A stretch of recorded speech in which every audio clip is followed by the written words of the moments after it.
Hey everybody, and welcome back to the channel. A couple of videos ago, I said that I didn't like 2018's God of War, one of the most popular games in recent memory. And ever since then, a couple of people have reached out to me and asked me why. So I figured the best way to organize my thoughts on it was in the form of a video. But let me make a couple of things perfectly clear. I'm not trying to take away your enjoyment of this game, and I'm not trying to tell you that it's objectively bad. I'm just answering the question of why I didn't like it. So if you know that you're one of those people who can't hear somebody else disagree with you without getting like middle school mad, and you really love God of War, then this video is probably not for you. And you should maybe just skip this one. But if you end up not hating this video, you should go down, give it a like, share with a friend, or better yet, subscribe to the channel because your support really does mean a lot to me. Oh, and I'm going to spoil the entire plot of 2018's God of War and also probably some of the bigger plot points of the previous games. So again, if that's not something you're cool with, this is probably not the video for you. But if you're still here at this point, and I hope you are, I think the best way to go about this is in the form of sort of a compliment sandwich, because this game is so popular. So I'll start with something positive. The meat of it will be the stuff I didn't like, and then we'll end on something else positive. And I think that first compliment has to be the visuals of this game, because it's just gorgeous. No one could possibly deny that this game looks amazing. Like, all 6 of the different realms you go to feel super distinct, and the lighting in them makes everything look real and like kind of breathing. Like, you get the fog coming in and smoke, and everything looks really good. And speaking of things looking real, the character models, at least on like the actual characters, maybe a little less so on the monsters, but on the actual characters, they are the best character models I think I've ever seen in a video game. I really can't think of anything else that looked even close to that good. Like, when you get close-ups of Kratos or Freya, like, it's just amazing. Really, in terms of the visuals, I only have like 3 nitpicks. The first one being that I feel like Muspelheim and Helheim are both pretty one note. Like, Muspelheim is just on fire and Helheim is just frozen and windy, and no matter where you go in there, it all just feels and looks the same. The second one is that I'm starting to get really tired of particle effects in PlayStation first party games. I'm not sure where the obsession started. If I had to guess, I would say Infamous Second Son, which is like right at the beginning of the PS4 generation, but ever since then, it's just been like shooting particle effects directly into your eyes every time you turn on a first-party PlayStation game, and I don't understand it. I'm like, it's like, this looks really good, right? And it's like, yeah, they're like fine. I kind of wish I could just see the game and play the game without getting sandblasted, but you know. And then the third one is that the one-shot camera. This was the thing that they really like marketed beforehand, was like, and we did this whole game in one shot. And it's like, cool, because like when you're talking about a one-shot camera in terms of a movie or a TV show, that's super impressive, because it means that you had to shoot the whole thing perfectly. All the actors, the camera crew, the lighting crew, every single person had to be absolutely on point for the entire duration of the filming, and that's so hard to accomplish. It's really impressive when they do. But in a video game, none of that is the case. You can just sort of fake it. Like, you can still have multiple takes for the actors. You can move the camera like through things because it's not a physical object. You don't have to worry about a camera crew like dragging wires or anything. Like, the only thing is that because you have to physically move the camera instead of teleport it, like, some of the shots are a little awkward. And so I don't know what they thought that added to the game, or why they even bothered with it. So my first major complaint with this game is the gameplay. Because I feel like they focus so much more on the game being cinematic instead of making sure that the gameplay felt good. And the primary thing that proves that is how close the camera is to Kratos.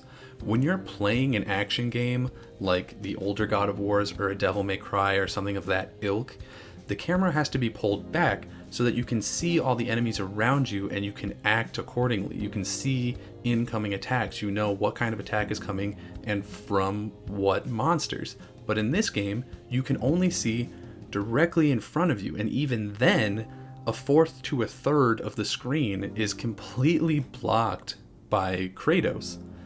And this is something that the game developers clearly knew was an issue, because they added these indicators on screen around Kratos so that you could see like when an attack was coming in, but that's just not enough information. Like, you don't know what kind of attack is coming in, you don't know what monster is doing it, so you can't do like the quick dodge, you have to roll. But because you can't see like almost 200 degrees around you, it's just a complete blind guess, and it's really easy to try and roll away from an attack and end up rolling either into another attack or just kind of getting yourself cornered. And that's assuming that you even noticed the indicator in the first place, because a lot of the times you're going to be focused on the things that you can see and not even see it. And they do like a secondary way of trying to keep you informed about what's going on around you, but it's just so irritating, because what it is that your son, Atreus, just screams for the entire fight, and it's every single fight. He's just constantly yelling like, "Father, behind you! Draugr, find a healing stone!" And it's so grating. Like, it gets old so fast, and it's the entire game. And it's not just that you can't see what you're doing, it's also that the combat itself is so neutered from the older God of War games or from other action games. You know, they've completely removed air combos, which used to be a really huge part of the game. You know, you could single out an enemy and sort of jump up and just get sort of a moment to where you're just doing a combo in midair where you don't have to worry about the other guys around you so much. They took out grabs, which seems like a really weird thing to remove. And then what they left, even that, is so much less than it used to be. Like, there's basically no combos. And I know that you can go online and find like, look, this guy's doing a sick combo, but like, it doesn't do anything for you, you know? In the older games, it was like you had to do certain moves to hurt certain enemies or like to avoid certain things. Like, there was a tactical reason for doing certain combos.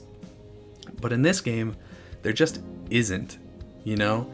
And they've completely removed, you know, weapon switching. You end up with 2 weapons, 3 if you count your fists, and switching between them really only matters in terms of there are blue enemies that you have to hit with the red weapon and red enemies that you have to hit with the blue weapon, which is something that like DMC Devil May Cry did, and people were super pissed off about it. So I'm not really sure why it is that this game gets a pass on it. They've also completely stripped out all the cool magic things that you used to be able to do in the older games, like having the phalanx that is basically a body explosion, or being able to pull out Medusa's head and freeze people, or just throw lightning bolts, you know? All that stuff is replaced by runic attacks, which are like, they're fine, but they're just not as much fun to do. And on top of like limiting what you can do as a player, they've also dramatically limited enemy variety. So you're doing less interesting things and you're looking at less interesting things. You know, I made a list so I wouldn't be able to, you know, miss any, hopefully. And there's only 8 enemy types that I could find. You know, there's a couple different color of Draugr, there's the nightmares, there's revenants, there's wolves, there's merwolves, there's werewolves, there's the elves for like one level and then they hardly ever show up again. And there's ogres. We go to 6 different planes of existence, and there's only 8 enemy types. That's less than 2 a realm. And like there's reskins of them. Like you get a blue Draugr and a red Draugr and like a green troll and a gray troll, but they're all the same. You know, it's the same character model and they don't really do anything different. So it's just reusing the same enemies over and over and over again ad nauseum. And speaking of reusing enemy types, the bosses are really, really abysmal. You fight the same troll painted different colors 10 times, literally 10 times. I guess maybe 9 times because you fight 2 at the same time, but you get my point. And then there's like 6 ancients that look almost exactly the same. And then I feel like, honestly, the worst offender is the Valkyries, because they don't even look different.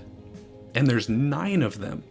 There are 9 Valkyries, and between them, they have like their basic attacks, where it's just like hit you with their wings. And then there's a pool of like 6 special attacks, and each one of them gets a random 2, it seems like, out of this pool. So by the time you've gotten to like the 3rd or 4th Valkyrie, you've seen absolutely everything that they can do. So the remaining 5 can't do anything to stop you, or like there's nothing they can do to surprise you. So they just become laughably easy. Even the last one, who's supposed to be like head honcho, queen of the Valkyries, like she just has more than 2 of the moves out of that pool of 6, and then she does them a little bit faster and does a little bit more damage. But like at that point, you're already so good at killing Valkyries that like she's barely gonna touch you, and it's just kind of embarrassing because they treat her like it's such a big deal. And then even like the proper bosses, like the story bosses, are pretty awful. You know, you get one of the elves, but just stronger. You get a dragon who's really more of a set piece than a boss fight. You get Magni and Modi, who are actually a fairly decent boss fight. I would say that's maybe the only really good one. And then you fight Baldur 2.5 times, where the 2 is almost literally the same boss fight twice, where the only interesting things that happen in either a cutscene or in the background, and the 0.5 is literally just a quick time event. So the combat of this game is just really disappointing, and the rest of the gameplay isn't much better. Like, the puzzles are extremely repetitive. Almost every single one of them is solved by either throwing your weapon at something or having Atreus shoot something. Literally the only one that I can think of right now that isn't like that is the one where you have to get the sun in front of Skull and the moon in front of Hati, and that's like right at the end of the game. And it's the only one I can think of that doesn't involve one of those 2 things. And just the structure of the game doesn't really work. Like the leveling system, how it's based on your gear, it ends up being really immersion breaking, because let's say you've been fighting Draugr for the entire game. They're the first enemy you fight, and you fight them for the entire game. But if you roll over to the wrong side of the tracks, or in this case the wrong side of the lake, then that Draugr might be a level or 2 higher than you, which means even though it looks exactly the same as every other Draugr you've been fighting for the entire duration of the game, it's gonna like 2 hit you. Like, it's gonna kill you super fast. And because your leveling is based on your gear, that implies that like this zombie is wearing better gear than the stuff that you forged from the fires of Muspelheim. Like, it just makes absolutely no sense whatsoever, and it's so immersion breaking, and like that should never happen. Kratos is the god of war. He should never be 2-hit by anything. Even bosses will like never 2-hit you, because Kratos is such a powerful being. He's such a powerful person that he has killed the entire pantheon of Greek gods. I think he might have missed like Aphrodite, but he killed so many of them with such reckless abandon that he killed at least one of them on accident. So it really just doesn't make any sense. My second major complaint with this game is the story. And it's really clear that the developers of this game prioritize the story over the gameplay, which is why it's such a shame that the story is so shallow and predictable. You know, I think that the opening section is this perfect microcosm of like the writers just not thinking things through to their logical end. And so I'm just going to run through that for you. It starts off with Kratos cutting down a tree with a gold handprint on it. And you come to find out that this is because your wife, who you've apparently been married to for some time, marked the trees that she wanted used for her funeral pyre, and she has since died. So you cut down this tree, and you're supposed to walk it back to your home, to the place where you and Atreus live. And what this ends up being is you just throw the tree up on your shoulder, because you're the god of war, you can do that, you're super strong, and you just hold up on the thumbstick. Like, it doesn't matter what direction you move the thumbstick, he's gonna walk all the way, like, he's just gonna walk straight there. You can't go off the path at all, you're completely on rails. So you super slow trudge your ass through the forest, down the dock, to the river, throw the log in the river, get on the boat, slowly drift down the river, get off the boat, grab the log, put it back on your shoulder, walk it through the forest and up to your house. And this is like 5 minutes. There's like 5 minutes at the start of this game where you don't do anything. And I, for the life of me, cannot figure out why it's not just a cutscene. Then you go into the house, you get your wife, and you put her on the funeral pyre, and you strike it. Your wife is wrapped up, so you never even see her face, and you assume that throughout the course of the game, or at least I assumed, we would get like flashbacks or something, you know, to explain who she was, so that we would get to know her, so that we would care about the fact that she's dead. So we could get some kind of emotional connection to this character. But that doesn't happen. You kind of just... She's the entire reason for the story to go on. Like, the overarching story of this game is you're going to take the ashes of your wife and you have to spread them at the highest peak in all the realms. And so she is, in some ways, the most important character in the story, but you don't know her. You never see her. You never learn basically anything about her. You never hear her talk. And so what it ends up being is that she's just a fridged wife. If you don't know, there's a trope in storytelling where a female character, a love interest or a sister or something, will be killed, and is usually in a horrible way, usually off screen, as the impetus for a male character to set off on a journey, usually of revenge. And that's all that she is in this game. She barely gets a name. They like throw out that her name is Faye halfway through the game, and it means nothing. Like, she's not a character that people recognize from Norse mythology. She's nobody. She's just nobody. She doesn't matter. And so that's immediately really irritating. But you put her down on this pyre, and you start the cremation, and your son, because he's a total idiot, grabs a red hot blade off the top of the pyre, and it burns his hand. And he drops it, and he's like, my hand. And like, it's this whole thing, and you're like, okay, I guess we're gonna get a character arc where Atreus goes from being a total stupid moron into being like a capable adult. And you don't.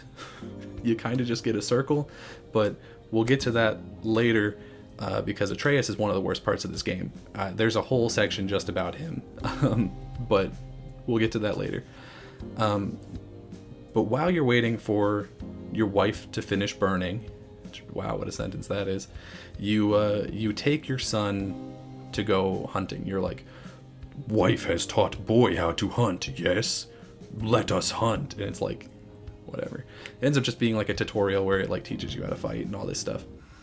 But at the end of it, you catch up to, or actually before that, you're at like an overlook, and you see the valley that you live in, and you've been fighting Draugr up to this point, and you know it's strange that they're in your like valley, because normally monsters don't come in there, right? Or they haven't. And so you get to this overlook and you see that there's like a ring of golden trees, and those are the ones that your wife marked to be used as her pyre. But they were also the ones that she hoodooed into creating a protective barrier around your valley so that monsters wouldn't come in to, you know, mess you up. And apparently gods couldn't see that you were there either. So not only is your wife just there to get fridged, but she also is, I guess, just a bitch, because she goes, the second I'm dead, these two can go fuck themselves. And it's just so awful. Like it makes her completely non-sympathetic whatsoever. But so you figure this out, you catch up to a deer, boy shoots it, no problem. But then you get up to it and he has to like finish it off because it's suffering. And for some reason, even though he had absolutely no problem mortally wounding this deer, ending its suffering is something that he struggled with. Because reasons, I guess. So whatever. You don't even get the deer. A troll ends up stealing it, but whatever. You go back to your house, and you have a beat there where, you put the ashes into a little baggie, a little Ziploc doggy baggie, so you can take it up to the highest mountain. And then, you inside and there's knocking at the door.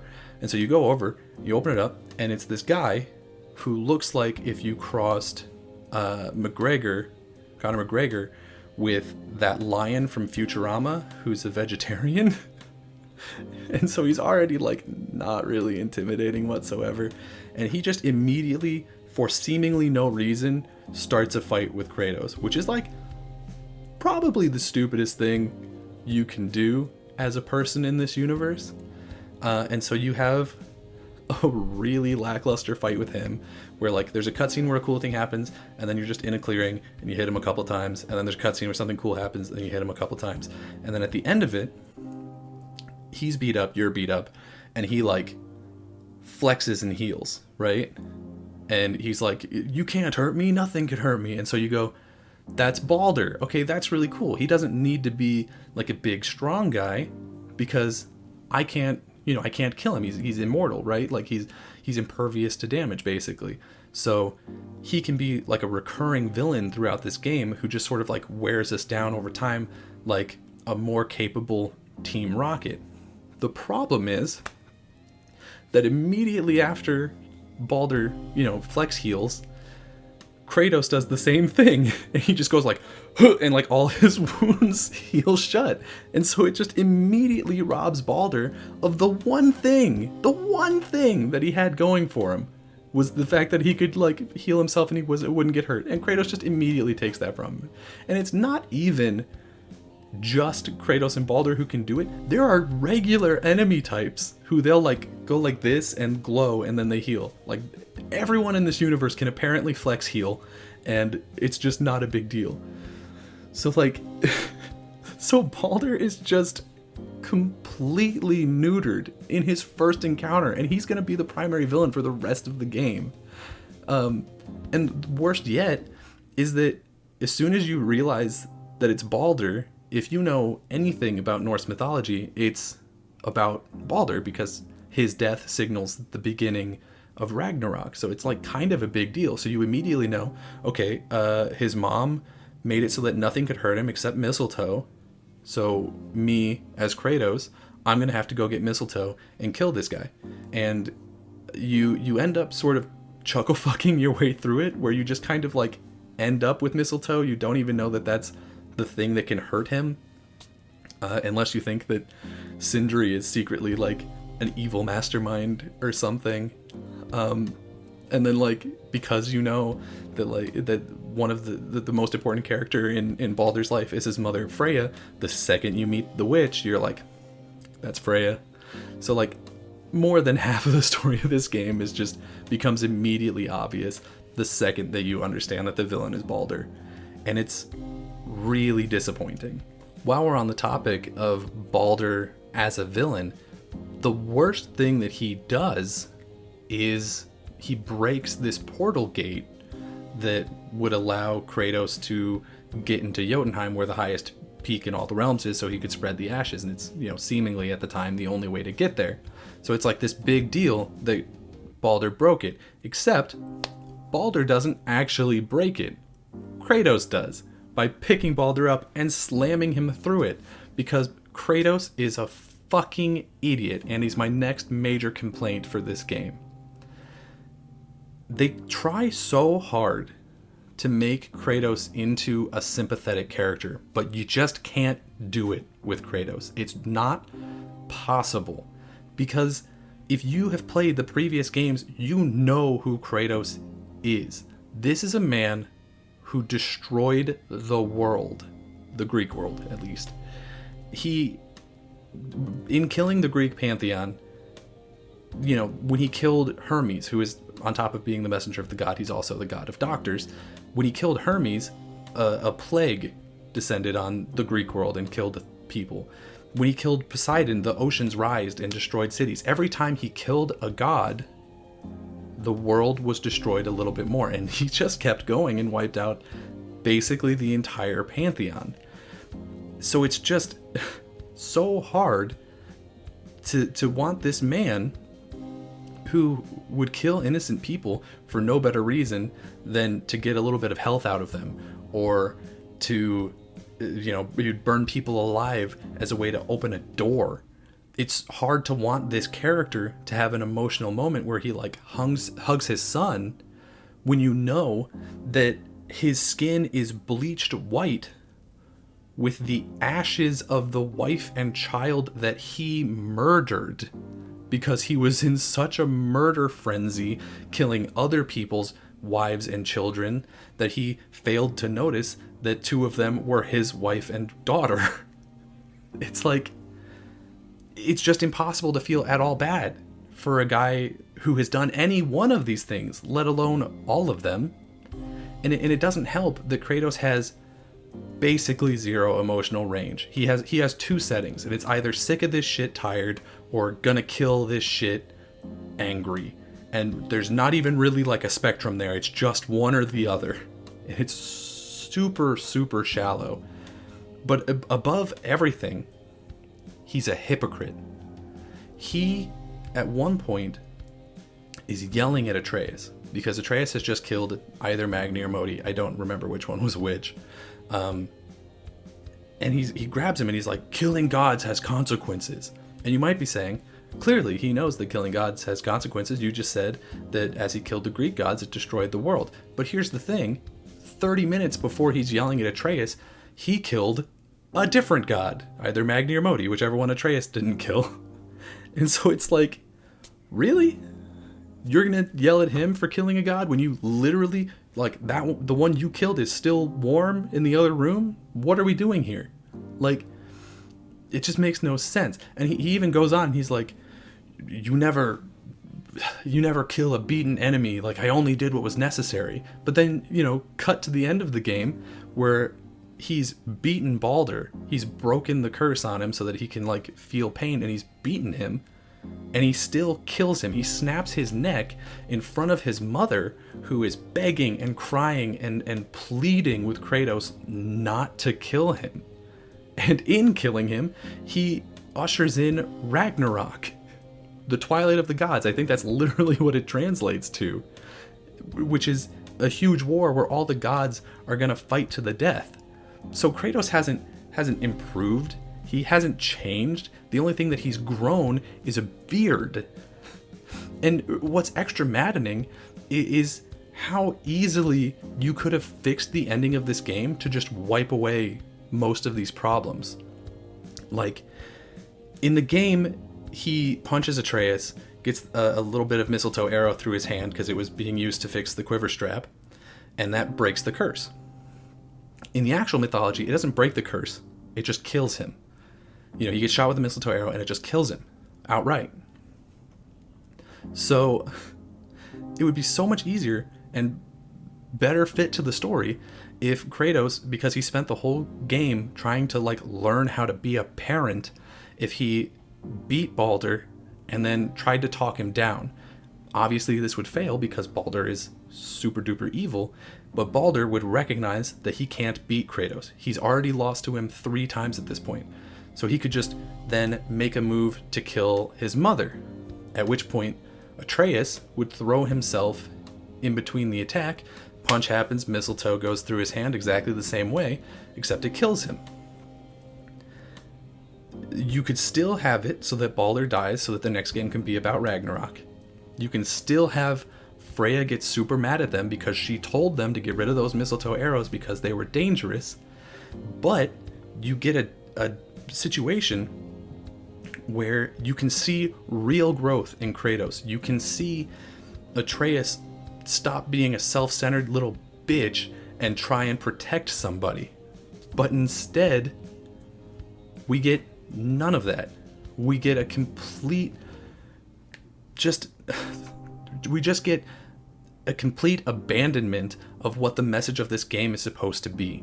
There are so many times throughout the story where Kratos stops and he explains to Atreus that we have to be better. Gods need to be better and we have to do that. And then at the end of the game, he just throws that all out the window. And it's horrible. Which brings me to my final major complaint, which is Atreus. Atreus is the singular most irritating thing about this game.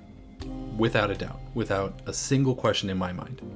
He starts the game as just an annoying, petulant idiot who's just complaining and bitching and moaning and just constantly talking. He never shuts up and he never has anything interesting or intelligent to say, but he just keeps going and it's non-stop. And then at a certain point, Kratos tells him that he's a god, because up until this point in the story, Atreus has somehow been living under the ignorance that he was just a normal person.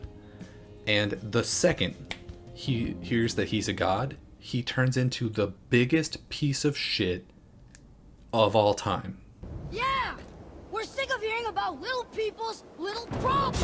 It was needless and unkind. Truth is more important than kindness. Your mother would disagree. She wasn't a god. Fine. Hear her yourself. Let me guess. You're gonna be smug and say you told me we shouldn't get involved.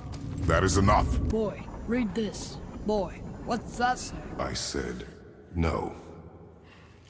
But we're gods. We can do whatever we want.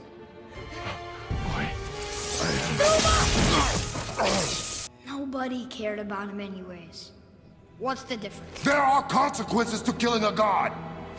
He starts disrespecting you. He starts disrespecting his mother, his dead mother. He starts shit-talking Sindri.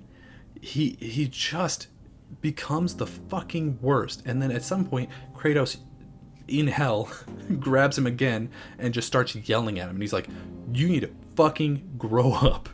And it's like the one time that Kratos actually parents, and he goes back from being the worst to just the same petulant little asshole he was at the start of the game. And so he doesn't have like a character arc. He just goes from like pretty bad to the worst and then back up to pretty bad. Like he has a character circle. He ends in the exact same place that he started, except that he is physically more powerful, I guess. And then the worst thing about him is that at the end of the game, they try to shoehorn in this twist. They're like, oh, Atreus is actually Loki. And like, that doesn't make any sense at all. Because throughout the game, you've seen the Midgard serpent. You've seen depictions of Odin riding on Sleipnir, the eight-legged horse. You've seen, you've talked about Fenris. You've been to Helheim, which is named after the goddess Hel, and all 4 of those are Loki's children, meaning that your kid, who looks like he's 12, has apparently already had 4 kids, including a giant snake, a wolf, a half-corpse woman. Like, it just makes absolutely no sense. It's like they just wanted there to be a twist about Atreus, and they didn't think it through whatsoever. And, like, another reason it doesn't make sense is because, like, Loki's parents are supposed to be Odin and a frost giant, but instead it's just Kratos and some lady. And I know what you're gonna say. There's a throwaway line in the story where I think it's the severed head, Mimir, who just says, like, oh, well, not all giants were actually physically giant, except here's the thing: every other giant that you see for the entire duration of the game is physically giant. There's one who, like a giant frost giant, who that's redundant, giant, but whatever, you knew what I meant, his corpse makes up an entire level. When you get to Jotunheim, you see mountain ranges, and then you realize that the mountain ranges are actually just giant corpses. So it just, there's like 3 options, right? Either Atreus is not actually Loki, and it's somehow, for some reason, a ploy by the real Loki. The writers just didn't think absolutely anything through, but they were like, well, she can't actually, like, the mom can't actually be giant, because then if the bag of her ashes would be the size of a Volkswagen, and Kratos can't carry that for the whole game. Or the third option, which is more of a conspiracy than anything, is that they still didn't really think about it because his kids still exist, but Kratos could potentially not be Atreus's birth father, and Faye might have just, like, kidnapped him from Asgard, which would explain why Baldur just shows up and picks a fight at the beginning of the game, because they never really explain why the fuck he did that. But, like, either way, it's just kind of a stupid twist that has no real setup and doesn't make any sense. The best thing that this game's sequels could do is remove Atreus, either by killing him or turning him into a villain or whatever, because he is easily the worst character in this game, and probably the most grating child character that I have ever been forced to endure in a video game. But anyway, that's just my opinion about the game, and you can tell me all the different places I can shove it in the comments down below. I completely understand that I'm probably the only person on the planet who disliked this game to the level that I do. But if you were able to make it all the way through this video without yelling at the screen or rolling your eyes all the way to the back of your head, then, like, I'm pretty sure we can get married at this point. So there's that. But you know the deal. Like, share, subscribe, and until next time, I'll see you around.